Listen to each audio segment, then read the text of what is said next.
Σήμερα, ο για να κάνουμε μια μικρή τελετή, έχουν συμπληρωθεί ήδη 100 χρόνια από την ανέλυση της Σαλβαγίου, από τον Μικέ Σαλβάγο, γι' αυτό είμαστε και εδώ να καταθέσουμε ένα στεφάνι. Περισσότερα θα σας πει ο πρόεδρος των τελειοφύτων της Σαλβαγίου. Λοιπόν, σκεφτήκαμε ότι με την ευκαιρία αυτής της εκδρομής που τόσο ωραία οργάνωσε ο ΣΑΕ, όπως πάντα, βέβαια δεν είμαστε όλοι εδώ, είμαστε κάποιοι, αλλά και όλοι εμείς που είμαστε εδώ, όπως λέει και ο πρόεδρος του ΣΑΕ πάντα, είμαστε όλοι συμμαθητές. Οι φίλοι ακόμα ας γίνουν και αυτοί οι συμμαθητές μας. Σκεφτήκαμε,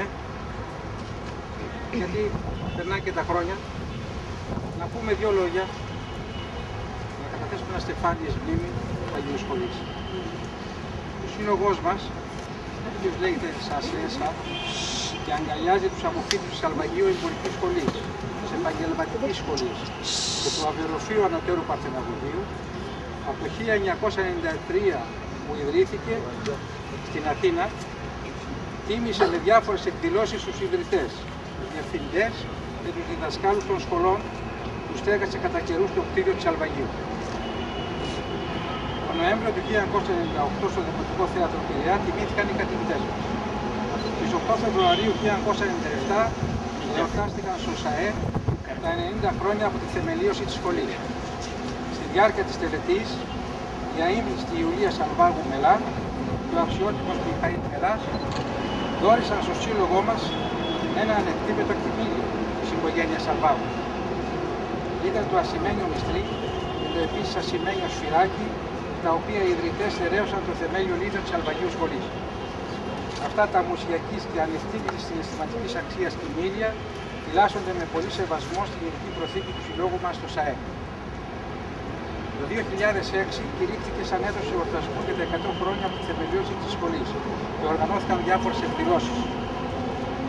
Πολλοί ήταν οι ευεργέτες, όπως ξέρουμε, που προσέφεραν ουσιοπάροχα το χρήμα τους για να χτιστούν τα μεγαλόπρεπα μέγαρα που στέγασαν τα σχολεία μας. Όχι μόνο εδώ και αλλού, ξέρετε πολύ καλά. Σε αυτά δίδαξαν διδάσκαλοι που ξεχώρισαν για το ήθος τους και την επιστημονική τους κατάρτιση. Τους οφείλουμε μεγάλη ευγνωμοσύνη. Τόσο οι απόφοιτοι της Σαλβαγίου Εμπορικής Σχολής, όσο και της Επαγγελματικής Σχολής, εφοδιασμένοι με τα αναγκαία προσόντα, αντιμετώπισαν με επιτυχία τις προκλήσεις και τις απαιτήσεις της αγοράς μέσα και έξω από την Αίγυπτο. Αλλά και τα κορίτσια που αποφύτησαν από το ανώτερο Παρθεναγωγείο μπόρεσαν να προσαρμοστούν και να σταδιοδρομήσουν σε οποιαδήποτε επαγγελματική θέση. Οι περισσότεροι από τους αποφύτους των σχολών πέτυχαν στην επαγγελματική του ζωή. Και πολλοί είναι αυτοί που διακρίθηκαν είτε ως ελέγχοι διαφόρων επιχειρήσεων, είτε και ως επιχειρηματίες αυτοί οι ίδιοι. Και όχι μόνο. Όλα αυτά οι απόφοιτοι των σχολών αυτών τα οφείλουν στους αείμνηστους ιδρυτές ευεργέτες. Με την ευκαιρία λοιπόν της επίσκεψής μας στην Γενέτη για τις Άγιες Μέρες του Πάσχα, νιώθοντας έντονα και βαθιά ευγνωμοσύνη προς τους ιδρυτές ευεργέτες Σαλβάγο, Ζεμπίνη, Παπηλιάδη, Μπενάκη και άλλους, αλλά και τους διδασκάλους μας. Ο σύλλογός μας αποφάσισε πρώτον να καταθέσει Διάβασε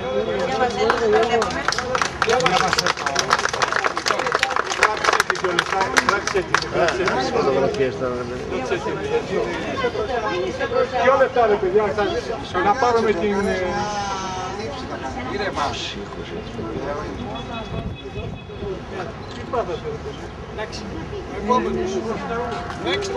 Το Σαλβαγείο Εμπορικής και Επαγγελματικής Σχολής Αλεξανδρίας, ΣΑΣΕΣΑ Αθήνα, αφιερώνεται στους ιδρυτές και τους διδασκάλους των σχολών σαν ελάχιστος φόρος τιμής και ευγνωμοσύνης.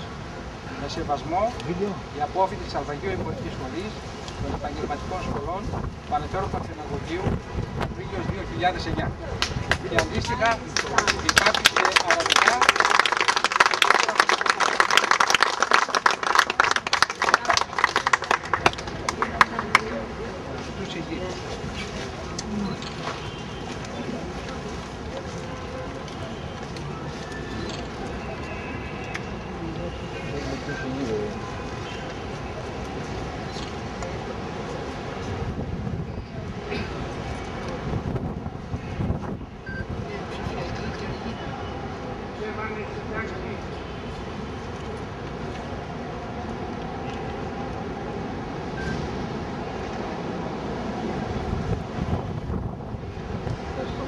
Θα ήθελε πριν φύγουμε λιγάκι δύο λόγια να πει και ο Χρήστος Χριστοφίδης, σαν πρώτος αντιπρόεδρος του συλλόγου μας και εκπρόσωπος της επαγγελματικής σχολής.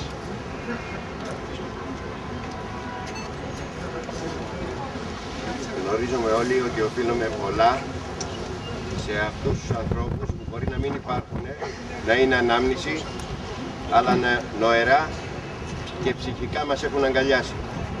Αισθανόμεθα ανα πάσα στιγμή τη ζεστασιά, διότι από αυτές τις σχολές βγήκαν άτομα τα οποία στέκονται πάρα πολύ ψηλά. Εγώ το γνωρίζω περισσότερο ίσως από τον καθένα σας, λόγω της εμπειρίας μου που έχω αυτά τα 11 χρόνια στο διοικητικό του Συνδέσμου Αιγυπτιωτών Ελλήνων, όπως και ο κύριος Θεοδούλου και ο κύριος Χατζηχαραλάμπους. Είμαστε υπερήφανοι, όχι γιατί είμαστε μόνο Αιγυπτιώτες, γιατί όταν εμείς μεταφερθήκαμε αναγκαστικά, λόγω καθεστώτος, το πάρουμε και έτσι, από την πατρίδα μας δεν μπορούμε να φύγουμε, αλλά θεωρούσαμε ότι έπρεπε να πάμε στην πατρίδα μας. Ήμασταν έτοιμοι κοσμοπολίτες, αυτό το τονίζω. Δεν ήμασταν οι Αιγύπτιοι, γιατί κάποτε το είχα ακούσει και αυτό, ότι είμαι Αιγύπτιος. Αλλά ήμασταν οι Έλληνες, οι απόδημοι, με πολύ δυνατή κουλτούρα, που μπόρεσαν μέχρι τις σημερινές μέρες να τις διατηρήσουν. Θεωρώ υποχρέωσή μου, και γι' αυτό έσκυψα το κεφάλι μου, είναι συμβολικό ότι το έσκυψα μπροστά στο Σαλβάγο, αλλά στην πραγματικότητα ψυχικά το έσκυψα μπροστά σε όλους τους ευεργέτες μας. Αιωνία τους η μνήμη και πάντοτε να θυμόμαστε ποιοι είμαστε. Να μην ξεχνάμε την κουλτούρα μας, να μην ξεχνάμε τον ψυχικό μας κόσμο. Σας ευχαριστώ.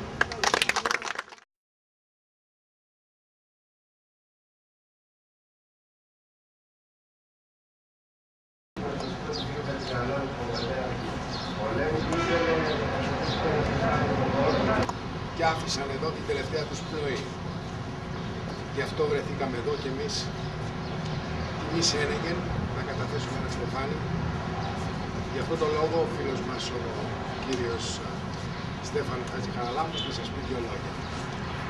Παρασκευή 23 Οκτωβρίου του 1942. Στις 21:30, πάνω από τις γραμμές του El-Alamein, ακούστηκε ο υπόκοφος θόρυβος των αεροπλάνων της ΡΑΦ, που πετούσαν για να πλήξουν στόχους του εχθρού. 10 λεπτά αργότερα αντίκεισε στο έδαφο το σύνθημα «Άρχισατε πυρ» και η σιγή της νύχτας διακόπη από τον εκοφαντικό πάταγο 908 πυροβόλων που άνοιγαν ομαδικά πυρ σε όλο το εύρος του μετώπου. Γι' αυτό ακουγόντουσαν μέχρι την Αλεξάνδρεια. Η ιστορική μάχη του El-Alamein που όλοι περίμεναν και που κράτησε μέχρι τις 4 Νοεμβρίου είχε αρχίσει. Όλοι εμείς που αξιωθήκαμε για άλλη μια φορά να επισκεφτούμε την γενέτειρα, συγκεντρωθήκαμε σήμερα στον ιερό αυτό χώρο για να αποτίσουμε ελάχιστο φόρο τιμής στους αδελφούς μας Αιγυπτιώτες Έλληνες που έψαν μαχόμενοι στο Δεύτερο Παγκόσμιο Πόλεμο. Όπου τιμή και χρέος οι Αιγυπτιώτες Έλληνες ήταν παρόντες. Η αγάπη και η αφοσίωση για την πατρίδα εκφράζονταν με το πιο έντονο και παραδειγματικό τρόπο. Περίπου 7.000 Αιγυπτιώτες Έλληνες υπηρέτησαν στο στρατό της Μέσης Ανατολής. Ανάμεσά τους αρκετοί που αν και η ηλικία τους επέτρεπε να αποφύγουν τη στράτευση, έπαιρναν τη μεγάλη και ηρωική απόφαση να καταταγούν εθελοντές και να βρεθούν στο μέτωπο. Ο σεβασμός στον άνθρωπο, την πατρίδα, τη θρησκεία, τα ιδανικά, τις παραδόσεις ήταν οι αρχές με τις οποίες είχαν γαλουχηθεί οι Αιγυπτιώτες Έλληνες. Με αυτές τις αρχές, φωλιασμένες βαθιά στην καρδιά και την ψυχή τους, έδωσαν τον καλύτερό τους σε αυτό για να απαλύνουν και να μετριάσουν τον αφόρητο πόνο της μητέρας πατρίδας που δεινοπαθούσε από την αβάσταχτη στέρηση και τις καθημερινές απώλειες αμάχων. Οι Αιγυπτιώτες Έλληνες έγραψαν σελίδες μεγαλείου και δόξας, αποδεικνύοντας για άλλη μια φορά την δύναμη, την τόλμη και την υπερηφάνεια που κρύβει μέσα της η αθάνατη ελληνική ψυχή. Με τη μόρφωσή τους και την τεχνολογική τους κατάρτιση βοήθησαν αποτελεσματικά και ως διερμηνείς, καθώς και τεχνίτες σε όλες τις σπουδαίες ειδικότητες που χρειάζονταν οι περιστάσεις. Οι Οι Έλληνες της Αιγύπτου βρέθηκαν μέσα στη δίνη του Δευτέρου Παγκοσμίου Πολέμου, την οποία αντιμετώπισαν με ιστορική γενναιότητα. Στη νικηφόρα αυτή μάχη του Ελαλαμέιν πολέμησαν με περισσή γενναιότητα και οι άνδρες που αποτελούσαν την πρώτη ελληνική ταξιαρχία, διοικητής της οποίας κατά την περίοδο των επιχειρήσεων ήταν ο Παυσανίας Κατσότας. Οι άνδρες της ταξιαρχίας προέρχονταν από Έλληνες αξιωματικούς και οπλίτες που διέφευγαν από την κατεχόμενη Ελλάδα και από Έλληνες της Αιγύπτου, ανάμεσά τους ο πατέρας μου και ο πνευματικός μου πατέρας. Μέσα στις απερίγραπτες δυσκολίες, οι ηρωικοί πολεμιστές μας είχαν να αντιμετωπίσουν και τον εφιάλτη περίπου 450.000 ναρκών, τις οποίες οι εχθρικές δυνάμεις είχαν φυτέψει σε ακτίνα 8 χιλιόμετρων με σκοπό να προστατεύσουν τις θέσεις τους. Οι Αιγυπτιώτες Έλληνες έδωσαν το παρόν παντού και σε όλα τα σώματα, στο στρατό, στο ναυτικό, στην αεροπορία, γράφοντας παντού λαμπρές σελίδες ηρωισμού. Ας μην ξεχάσουμε και το σώμα επίλεκτων του Ιερού Λόχου και τα ειδικά τμήματα της Τρίτης Ορεινής Ταξιαρχίας που έλαβε μέρος στη μάχη του Ρήμινου. Τους πεσόντες αδελφούς μας αρμόζουν οι λέξεις ηρωισμός, αυτοθυσία, αυταπάρνηση, ανδραγαθία. Οι αθάνατοι ήρωές μας, τα αδέρφια μας, αναπαύονται στα χώματα της φιλόκτηνης γης που τόσο λάτρεψαν και που τους κράτησε για πάντα στην αγκαλιά της. Υποκλεινόμαστε ευλαβικά μπροστά στους τάφους του, γεμάτη συγκίνηση, υπερηφάνεια αλλά και με απέραντη ευγνωμοσύνη για τη θυσία τους, η οποία θα παραμείνει ανεξίτηλη στη μνήμη όλων μας.